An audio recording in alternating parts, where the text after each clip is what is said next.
Doa di tengah kekurangan. Namanya Raffi.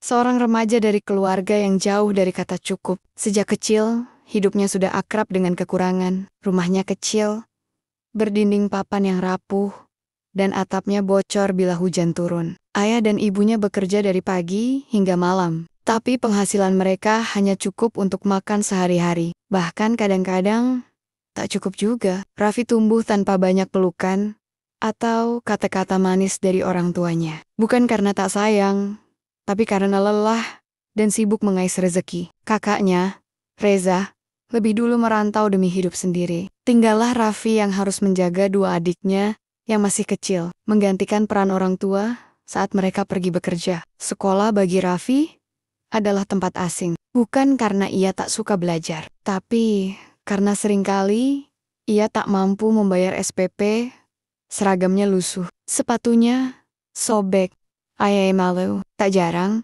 ia membolos dan memilih bekerja serabutan, mengangkat barang di pasar, mencuci motor, atau jadi tukang parkir. Dalam pergaulan, Raffi lebih nyaman berteman dengan sesama laki-laki. Ia takut dekat dengan perempuan, bukan karena benci, tapi karena merasa tak pantas. Ia tak punya uang untuk sekadar mentraktir atau memberi hadiah. Ia takut direndahkan. Waktu berlalu, Raffi kini tumbuh menjadi pemuda dewasa. Usianya sudah cukup untuk menikah.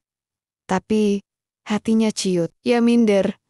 Siapa yang mau dengannya? Ia tak punya harta, tak punya pekerjaan tetap, bahkan masa depan pun masih samar. Setiap malam, ia menangis dalam diam. Di atas sajadah usang, ia berdoa, "Tuhan, kalau memang ada jodoh untuk orang sepertiku, tolong pertemukan aku dengannya. Aku hanya ingin bahagia." Doa itu ia ulangi malam demi malam. Dan pada suatu hari, doa itu dijawab. Ia bertemu seorang perempuan sederhana. Namanya Sinta.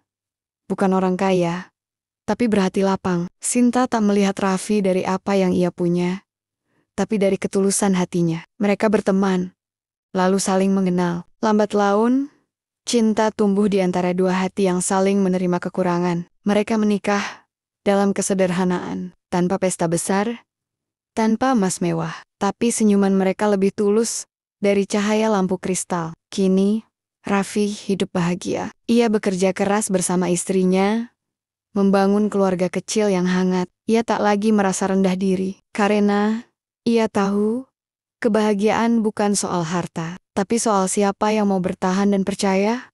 Meski dunia serba kekurangan, hidup memang gak selalu mudah. Tapi lewat cerita-cerita ini, semoga kamu selalu punya harapan. Yuk, subscribe dan temani perjalanan kisah-kisah lainnya.